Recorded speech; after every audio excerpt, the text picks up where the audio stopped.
Okay, well, here we are. We are live on the Barriers and Breakthroughs show. I'm Rochelle Payne-Baum, the Pain Whisperer.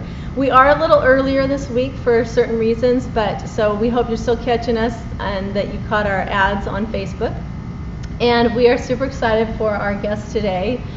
Remember, this is the Barriers and Breakthroughs show, and so I hope the purpose of this show is to help inspire you to overcome your barriers, find the breakthroughs that will help you make some progress in your life and be happier and help those around you. So our guest today is Stella Chukwuma. Chukwuma. Okay. And I met her a couple weeks ago, and I know I was led to meeting her. You know, Heavenly Father puts us in our paths, each other in our paths for a reason. So I just am so excited for you to hear about Stella and what she does to help out there, those people that are dealing with human sex trafficking. So we have a video for you to watch, and this is kind of a little bit to tell about what you do. Yes. All right, and the name of your organization is? Rescue Us. Rescue Us.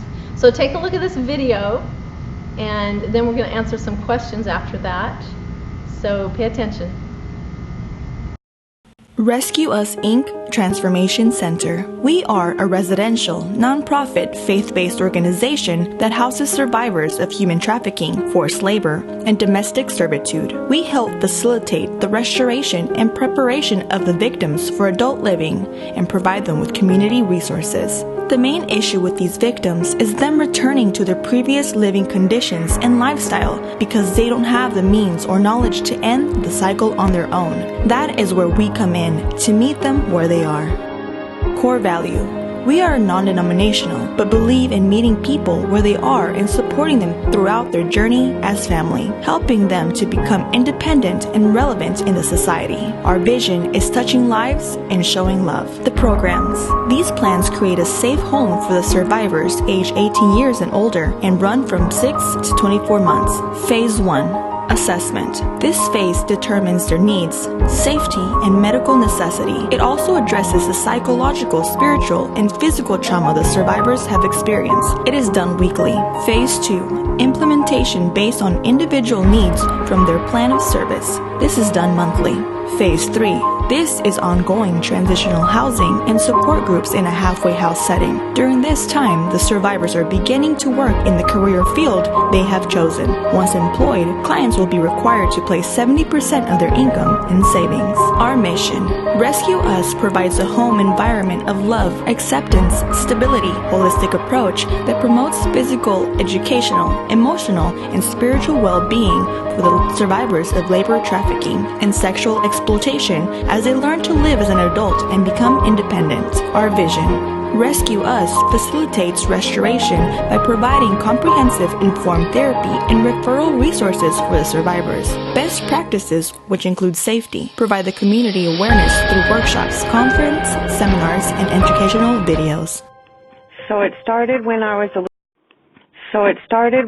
a little girl and my parents got divorced. After my parents' divorce, I turned to drugs and alcohol, and I started prostituting at the age of 13. I was working as an escort and a stripper for the past 20 years, and when I was recently released from jail, I realized I no longer wanted to do this.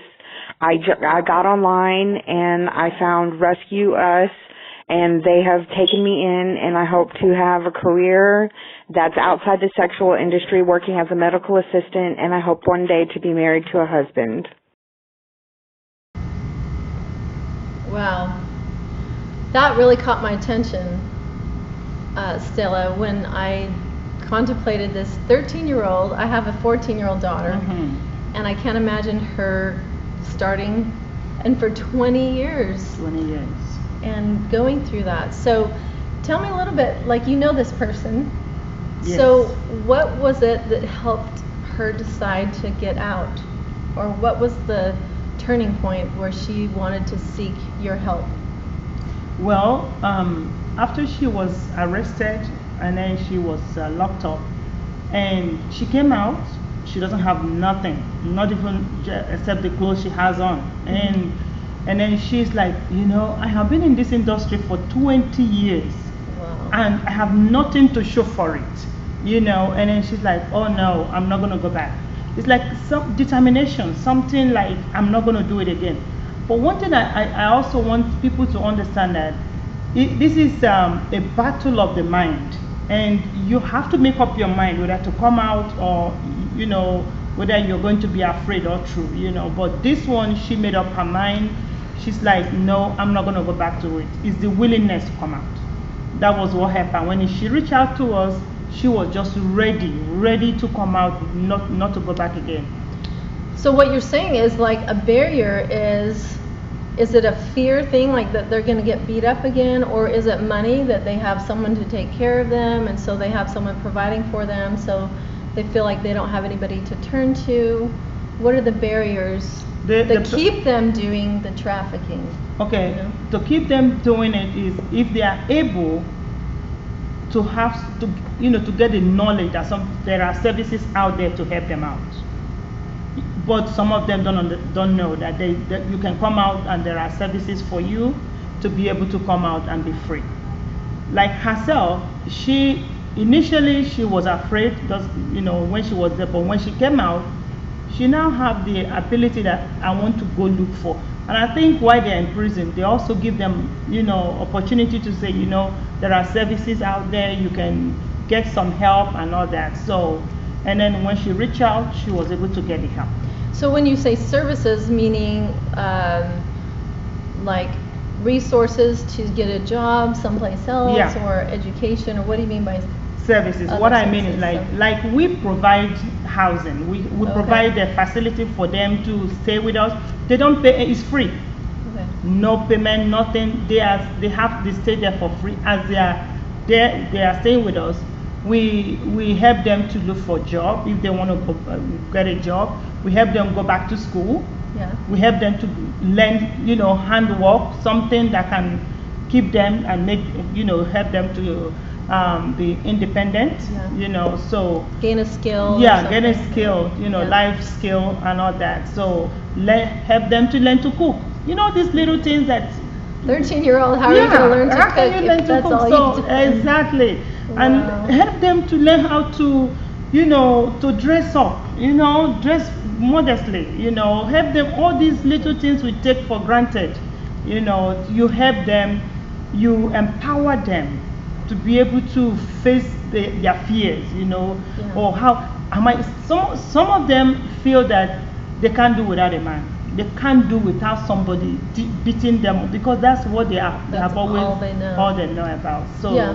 Tell me a little more about that. Like, what's going through their mind all this time? I think that from what I've learned, that they have to separate themselves from who they really are.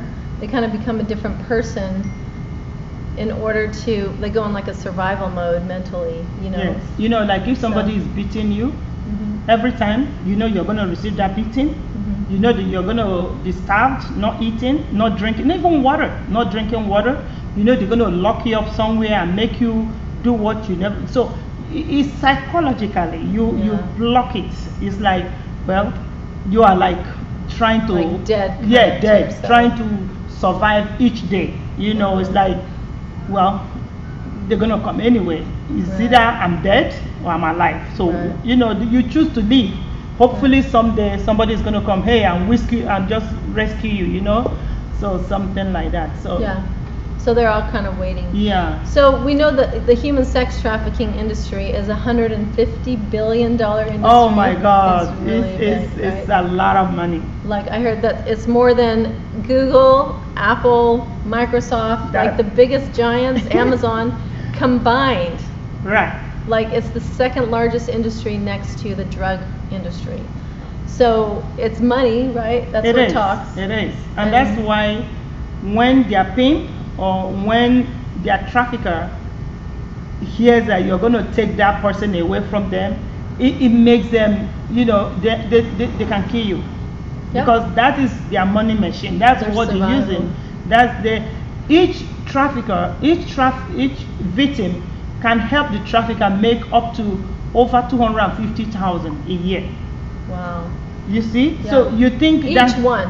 just one person. Oh Oh my goodness. Just one single One person can make over 250,000 a year for that person. You can imagine if he has more than that. Yeah. So, and you want to take that away from him, he's not going to agree. Yeah. You know, he would try everything possible to keep that person. I know one of our ladies that we are working with, the mother, Nadline's mom. She died because the trafficker keep harassing her, keep telling her, "I will kill your mother, I will kill your father." Instead of her, she gave her life for the family. Wow. She said, "You know, if you want to kill me, kill me." And yet, up to now, the mother is still unsolved. You know. Wow. The murder is still unsolved. Yes. Yeah. I think I heard that if you are a human sex victim, you will die. Your life expectancy is that you die within 7 years. Correct, because of so much trauma, so much, you know, it could be disease. It could be they have the highest rate of HIV. So it could be anything. It could be you know, hitting your head every time if they are being beaten up and all that. Trauma, so much, you know, terrible things, you know. So those are things that can, you know, lead them to their early grave. You know. So they usually, I think girls usually are very vulnerable at the age of 13 or so. Now, most of them, like this girl, her parents were going through a divorce. From what I learned, that they look for people that are vulnerable. Yes. That they look on their Snapchat, they look on social media where they say things like, "Oh, my boyfriend just left me or dumped me," Something or like that. "I hate myself," or "I hate my parents," or something, where somebody that's looking for a vulnerable person, you know, might see that, right? So, you know, go ahead. It's so sad, you know, because when I was growing up, sometimes my mother would say, "Go and wash plates." You get upset. Why is it that I'm the only one washing plate? Those little things we take for granted, like, why am I washing plate? Why am I doing this? Why am I doing that? Daddy, I wanted you to buy this, you didn't buy for me. All those things. And then in those days we don't have internet. We don't do that. But now internet is everywhere. You can go in social media and everything, and you want to chat with your friend. Sometimes you don't even know the friend you're chatting with. Yeah. And sometimes you go in there and you're talking to somebody, all of a sudden you're talking to the wrong person. I can help you. Yeah. I think they're very careful and cunning. Yes, very cunning. Because they give you things, right? What do they do to get a victim? How do they? First of all, when they groom you, you know, it's not that they just get you today and say, "Okay, I'm getting you today." It's a friendship. They try to build up that friendship. Yeah. Oh yeah, you keep chatting with them. Then you want to come back to me. They will tell you sweet things. You want to come back. "Oh, you know, I like you. You know, if your parents are not doing it, I can help you. I can do this." Then you have a friend that you can talk to. Instead of you talking to somebody that you know, you're talking to somebody on internet, you know, and then you don't even know the person, and you keep talking to the person, and they will be luring you. They'll be telling you sweet things that you want to hear, that your parents are not telling you that. Yeah. All the parents want you to do this, do that, and then this one is started, "Oh, don't worry, you don't have to do it." You know, that's very sneaky. Yeah, you don't have to listen. You don't have to listen. You don't have to do that. You don't have to do that. And then, majority of these people, we're talking of internet. What about school? What about your friends? Yeah. Some of the friends can be a recruiter because they have been through all that, and they can use this trafficker can use those friends in school. Right. You know, to get somebody that get their phone number, or tell them, "Let's go out," and then you are thinking, "Come on, let's go for sleepover." Yeah. Then you can go do sleepover, and then you don't know that you are being taken somewhere else. Yeah. Yeah. I know I saw a picture of several people and they asked who was the right pick the pimp. Yes. And they were all, but one of them was a cheerleader, and she was like giving her friends numbers out, and she would get paid for giving out her friends' information. And then some of them for are money. It's for always money. for money. It's always for money. Money talks. It's always for money. And then you tell the person, "Come and sleep over in my house," and maybe the girl and her mom is just in the business. And then what else do you think is going to happen? "Oh, it's okay, everybody is doing it. Come on, it's okay, it's not going to hurt. Nothing is going to happen." And then that is, you are just innocently, thinking, that this is a mother, this is my friend, Right. not knowing that they are traffickers. One of the pimps was a mother. Yes. And she was pimping her 3 teenage daughters. That's was like, right. I can't believe that. Yes, yeah, it happens. But it's for the money. It's such all a big about industry. money. That And then, is like, so crazy. some of these ones, we're talking of here in our backyard. We're talking of here in America.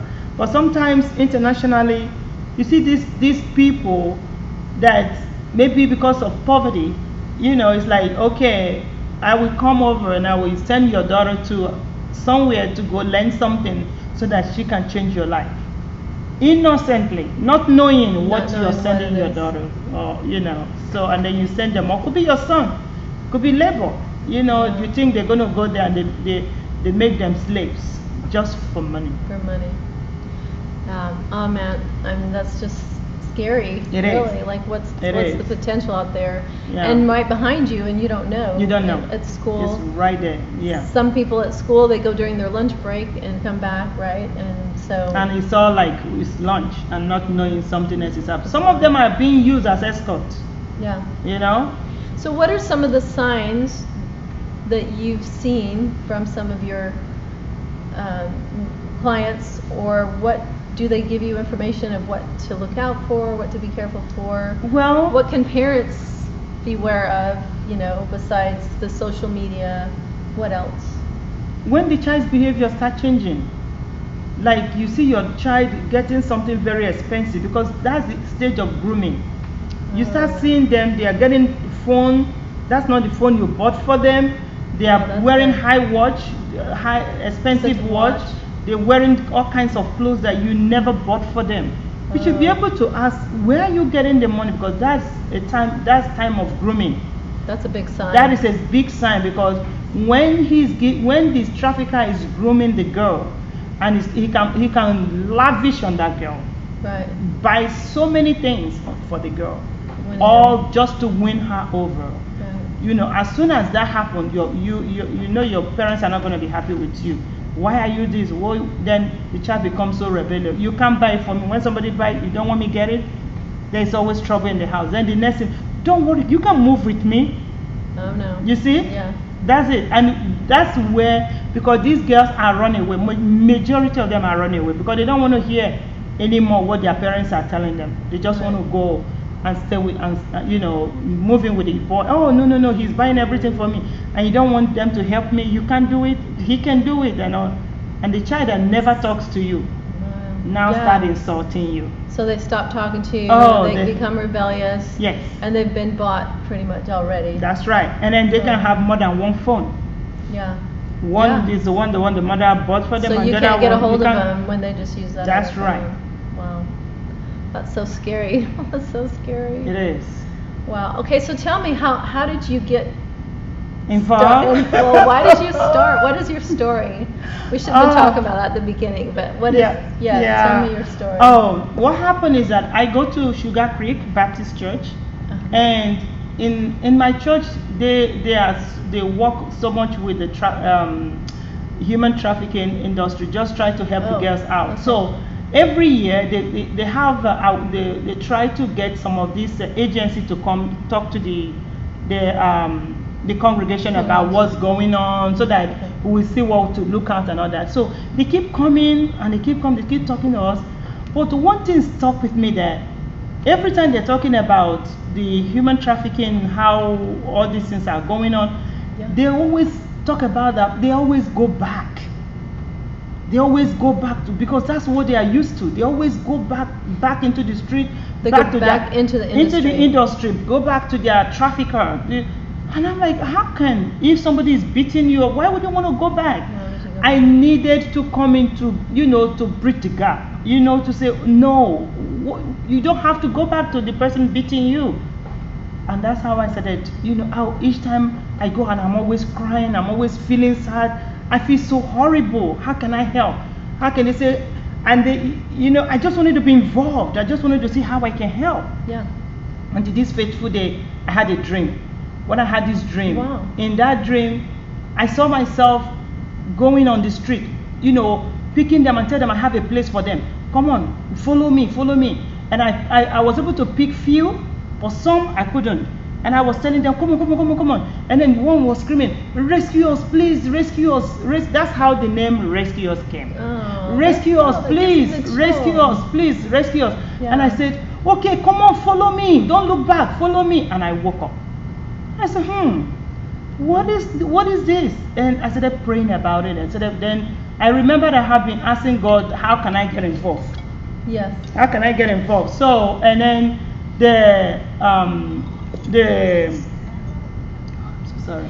It's okay. It's one of your people. Yeah. They need you. They're important. So that's okay. Yeah. So, but anyway, and I was praying about it, and the Lord said, this is the answer to your prayer. And I said, whoa, how will I start? I have no place to put them. Yeah. I don't know anything about this, nothing. How do I start? And that's how I started doing my research. And I started going to those agencies and said, okay, what are you all doing? Yeah. So there won't be like a duplicate of so many things. So that's how Rescue Us started. And then somebody we just got a place. The house is just 2 rooms that we're using for now. Yeah. And we're looking for a bigger place. But every day we are looking for bed. People are looking for bed, how to help people come out. So we just need a bigger place to be able That's to the help next these girls. step. Yes, that's Wow. the next step. Yeah. That's such an inspiring story. I love that. Yeah. I mean, really, because you are following what God's inspired you to do, and Yes. He'll help you. That's Yes. my belief. You know? Yes, I believe that too. So the difference between your agency and another, like, what is your plan to keep them from going back? Like, where do you see yourself helping them not want to go back to the industry? First of all, we do a lot of activities. They are continue, whether they're still with us or they have graduated from our facility. We want them to maintain therapy. Okay. Well, okay, let's talk about that. So tell us about what are the things that you do Okay. that help them. So you said therapy. Yes, therapy. Okay, so tell us about your like- program like specifically. Yeah. If once we receive somebody coming to our program, Good. They're here. so what we do is do assessment and admit them into our facility. And after we admit them, they go through a 60-day program. In that 60 days, they have to do counseling, they have to do cooking, they have to do so many things. They do Bible studies, they do That's really good. different things that they do. But the major thing is that while they are going through that 60 days, like therapy and all that, we're able to find out what do they want. What is it that you want to become? What are your goals in life? And so when we find out what they want to become, like one of the girls in the house says she wants to be a medical doctor, and she's in school working on that. Wow. And then one of the girls says, I want to just get married. So we work towards that, making sure that she's well counseled, that she doesn't, the pain, what they've been through, the post syndrome, traumatic syndrome, that they're able to go through it. And then we help them with this informed therapy, like trauma informed. We make sure that every pain they have been through, psychologically, that they are receiving healing. So they have a psychiatrist. They have do a an psychiatrist assessment. during assessment. Uh-huh. We want to make sure they have that. We want to make sure that they have a counseling. Whoever that, it could be biblical counselor. Okay, what is that? I'm sorry. It could be like a biblical, like church counselor. Oh, okay, like a spiritual counselor or somebody that helps that help them spiritually. Spiritual counseling. Yes, and at the same time they still have a professional counselor. So they cannot do. They have a lot of counseling, case management. Case management. Yes, they do all that. They even have OT, occupational therapy, that can help them because of what they have been through.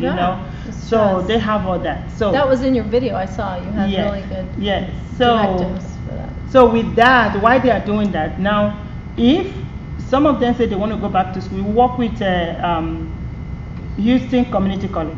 Oh, good. So some of them don't have GED.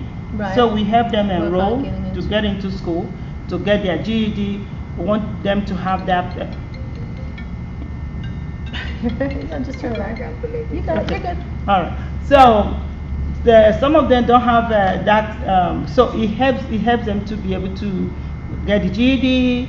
If they want to do CNA, they want to do nursing, whatever they want to do, we enroll them. We make sure that they want to get a job. We now help them for resume building. Great. To be able to get a better job. And so send all the CNAs, the RNs, everything my way. I'll give them a job. I would love to help them with that would be awesome. That would be awesome. Yeah. Or other ways too. Yes. So all that to say that even while they are there, we have this program that we want them to build virtue. Do what? To build a virtue. What, like if you are very impatient? Okay. That is your shortcoming. So what do you want to see yourself to become? So if you do like something like your weakness is you're always insulting people, you're always shouting at people. So what do you think you want to replace that with? Okay. So we do that kind of something that is so. We want to do the shortcoming. We take off the weakness and say, okay, what can you use to overcome your shortcomings? To overcome your shortcomings. So you work on your shortcomings and your weaknesses.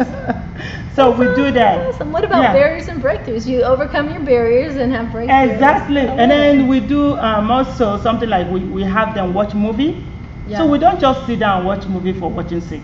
Yeah. Okay, the movie we watch, you want to tell me, what did you get out from there? What is the things that you have learned from there? So activities that we do is like, kind of helping them to overcome those fear, those anxieties, those depression, those trauma they've been through, all kinds of things. We go through different activities that they will be able to come out from that, And when they're doing that, it helps them a lot. Yeah, for sure. Like to also, if they're with a group, does that help them with seeing that there's other people that are going through the same thing? Yes. And when they're not alone. They are not alone. Yes, because when they're having that group therapy, it helps them to know that listen, you are not alone. What you're going through, this one is going through that, the other one is going through. So it helps them to build their confidence in themselves. Yeah, get some confidence. Wow, that is so inspiring. So do you have, how is it good for them to help you? Like, do you have volunteers? Like, what people come to the house? I'm sure you have to keep things in confidence, but what does your crew look like? Well, right now. And do you need more help? I do. Okay. Like, could my daughter volunteer? My 17-year-old. Yes. What happened is that we, like transportation, which your daughter 17 cannot do sometimes, they do a lot of therapy. They do a lot of activities, so transportation, they do that. And then sometimes, it's like when you are in your house, the kind of food you want to get. Sometimes we need food, it's like, oh my God, you go there, you bought food yesterday and it's finished, so what do? You go back again. So you need grocery runners, just to help out. And sometimes they are so busy with so many things. We would like them to be busy. We want to keep them busy. That's helpful. So when you keep them busy, sometimes you come home, they are not able to make their bed. You're like, okay, you need to make bed before you leave.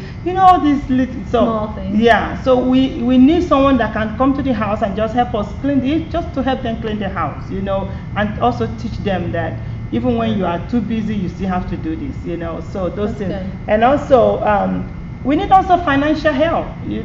Financial help where the utility fees need to be paid. We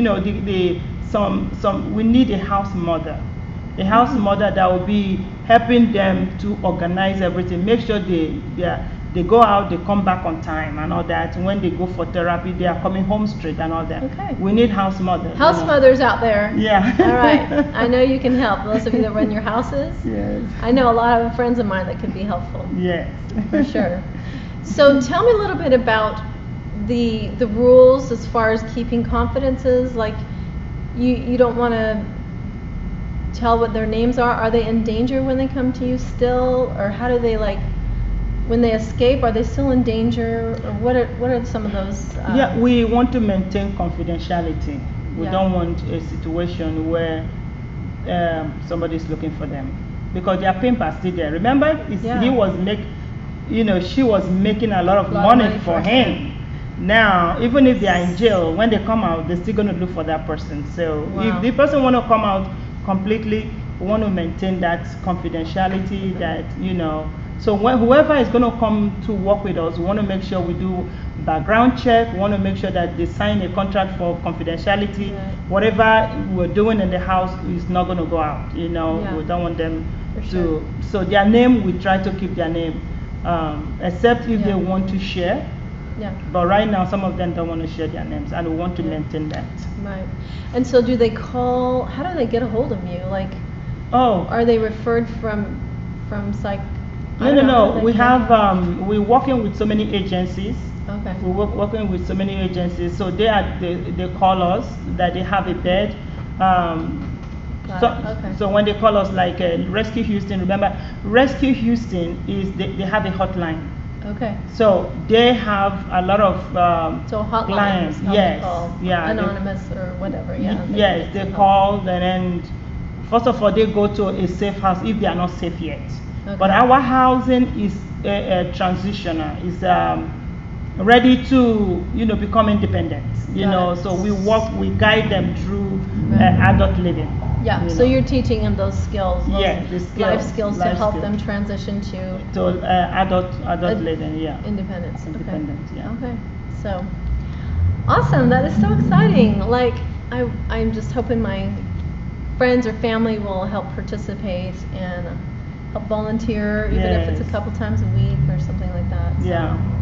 And also give you some financial help. Yes, right? Which is at least to pay the rent. That would be great. So what are your goals? Do you want to have more than one house? Like, do you have a waiting list? Like people trying to? How long do they usually stay in your house? Till they transition? Our house is from 6 months to 24 months, depending. Okay, 6 months to 2 years. Because we don't want a situation where they come out and run again. So we want to make sure they are stable and they are doing something for themselves and something that will be able to help them. And again, I forgot to say that too. When they are graduating, our plan and our goal is to be able to help them with the rental, at least for 3 months rental. Okay. And also to help them get a car, a small car that they can move from one place to another. Transportation, and all those things. I do have another question. So what about their families? Do any of them contact their families again? We do. Or how does that work? One of the things we do is reconciliation, reconciling them with family.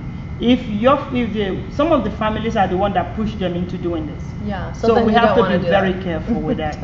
And then some of the family are like, okay, they started it, we didn't tell them to do it. They did it themselves. Now, whenever they want to come back, we are ready to receive them. So even when they are ready to work with the family, we want both the families to go for counseling. Have to go to therapy. They have to go to therapy to be able to see that, okay, this will work out for them before we allow the lady to go back to the family. Wow, so that's very extensive. Yes. It's hard work, I can tell. It is, and it's a lot of... It's not just in and out in a month and okay, right. No. It's probably a continuous, psychological process, I think they keep going through for the rest of their life. Yes, for a long time. Especially if they get married and still probably have some post-traumatic stress come back. Yes, so that's why even when they leave our facility, we continue to encourage them to continue with the therapy. Because the therapy will be good, really good for them. And then we do Bible study in the house. We do morning devotion. Every morning we try to, kind of give them a verse that can carry them through for the inspiration, to carry them through for the day. So what would you say is the number one breakthrough that you've seen them have? Is it where they realize that they're free? Is it where they realize that they're still a good person? What helps them, change their mind, change their heart? What do you think? Like one of the ladies that just all she wanted is to be reconciled with her husband. She was married before she went into the trafficking, and then now she reconciled with her husband. So what they are doing now is to go for counseling, and then now, so the reconciliation is something that is really big. That's huge. Because that's what she wanted, and now she got it, so, which is good. And then, so when they do that, we allow them do dating. You know, they go out for. They start dating. Yeah, they start dating. So all that. So I go on dates with my husband every Friday. So that's good. It's important to us too. So we are really excited when that happens. And the other one is that the one that is in school always, you know, tell people, I just need your 5 minutes. So for her to say, I need your 5, just to talk to them about God, it's very inspiring. You just tell them, you know, I just need your 5 minutes. And then they talk about it and they pray. You know, so that's a breakthrough. This is the one that does not want to hear anything about God. Now she's interested in doing that. So it's a breakthrough. Wow. So part of it's a belief that God maybe still loves them. Yes. Even though they've whatever they have been through. Really deep, dark places. Yes. Yeah. Yes. Wow. Yeah. That's great. And then the other one is just working on reconciling with her children.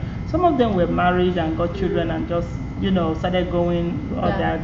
But eventually they now decided that they don't want to continue with that, you know, and they want to live a better life or live a good life. So you help them, whatever they are ready to overcome. Yeah, they want to move from one level to another. You just assist them, however it is. Yeah. Okay, last question. What have you learned the most about you? Humility. Humility. It humbles me. It humbles It humbles me, like, you know, those girls that I'm not bitter of, you know. But for the fact that the privilege I have and whatever that have kept me, if I'm helping them, I just don't want to look at them like they are not human beings. I see them as my sister, my own sister. I see them as my friends. I don't see them as any other thing. I see them like human being that was created by God. So it humbles me to see that God has positioned me to be able to help, however, in any little way I can, you know, that I'm helping. Wow, that inspires me. That's great. I really appreciate that. Thank you. Well, thank you so much for joining us, Stella. I'm so excited to meet you and help you. I think you're doing a wonderful work. Thank you. And I support you 100%. I'm going to do whatever I can to help out. I really believe in that. Yeah. We do have a little bit of a PowerPoint presentation to finish up, and also information about, you have one upcoming event. If you could put that picture up. This next Saturday, not this Saturday, but the next 22nd. Yes. Tell me right quick about that. Oh, it's a mentorship program and prayer training. I just want that any of the girls in our facility will be mentored by those that are they are compassionate and are ready to, that can respect them, and also be able to help them be resourceful for them. You know, even after they have stayed and, you know, they are no longer with us, I still want that relationship to continue. So I can recruit some of my church lady friends to come to this event? That would be awesome. Okay, I'm going to hope That would be awesome. to do that. That would be great. Yeah. And they can be a mentor to these Yes. girls. Either you want to be a mentor or you want to be a prayer partner. So you can be a prayer partner. A prayer for them. partner? Yes. Okay. That's Yes. great. Okay. Well, we're going to end with this short PowerPoint presentation. It'll give you a little bit more information. Go ahead and start that. I think it's just going to show a little about Us, right? This is where, if you've been kidnapped, you know, that picture of the child that's crying, what to do, where to turn.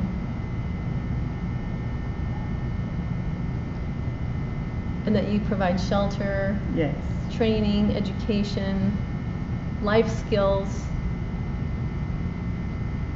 to help transition them.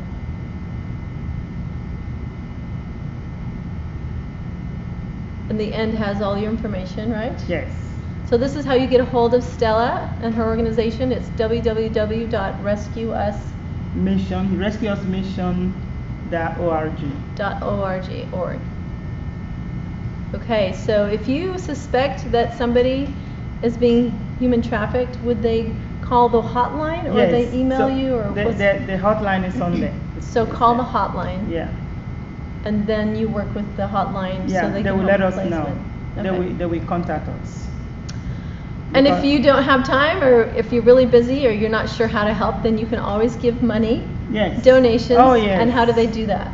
Oh, well, you can go on our website, www.rescueusmission.org, and you will click on donate button, and you can do that through PayPal, and just we'll be glad. Great. Well, I always offer something for those people that donate. With Racer's Edge Car Wash, if you want a free full detail, if you want to donate something, you can go in, get a free full detail of your car. If you mention Stella and her Rescue Us organization, or if you make a donation, let us know, and we'll offer that for you, a free full detail of your vehicle at Racer's Edge Car Wash. So awesome. All right. Well, thank you so much, Stella. Thank I really you. appreciate it. My You're just goodness. an Thank you so inspiring much. woman. We appreciate you. Thank you. I'm thinking we can try and do another thing next month for the next 3 months, so that people will get a little more awareness. I really believe a lot in what you're doing, so I want to give you a little more exposure. So we'll tune in next month in July, and we'll do another episode. Okay, and maybe talk a little bit more about, I might volunteer and go to that thing to learn about a bit more that would be awesome. about how we can help you. So sure. Okay. Well, thanks so much for joining us on the Barriers and Breakthrough Show. Again, I'm Rochelle Payne-Baum. You can also join us on our YouTube channel. Go to Barriers and Breakthroughs on YouTube, and you can see all of our shows. We've done almost 40 episodes now. There's great information there. So subscribe to YouTube on the Barriers and Breakthrough Show. And every Thursday at 8 p.m., we look forward to hearing from you. Next week, we should have Sean Williams. She has a magazine out there. She has she's had amazing medical problems that she's like a miracle survivor. But she does a lot for ladies. She also owns daycares. So we're hoping to have her on next Thursday. So on the Barriers and Breakthrough Show, B&B Show, I like to say that's faster. Next Thursday at 8. So thanks so much for joining us. Go to YouTube, subscribe, and we'll be talking to you soon. Thank you. All right.